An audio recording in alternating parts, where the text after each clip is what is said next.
así, bigotona. Espió en el camerino, ¿verdad? Lo digo por el bigote que tiene sobre los labios. ¡Los de arriba,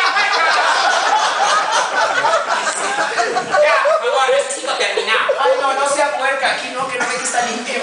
Necesito terminar mi muerte, desengarzar mi historia. Ay, pues adelante, Mónica.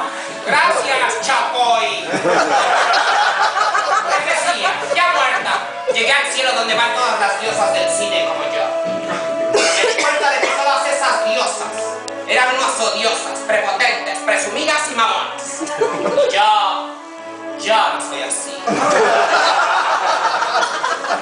Así es que decidí cancelar mi sala VIP que tenía reservada en el cielo y regresar a la tierra. Pero me di cuenta que me habían exhumado. Si tomaba el cuerpecito que tenía antes iba a parecer como recién operada por el doctor de Villar. Señora, ¿pero qué se preocupa si así anda Lucía Méndez por la vida? ¿Qué comparas? Pues sí, ¿verdad? Pero bueno.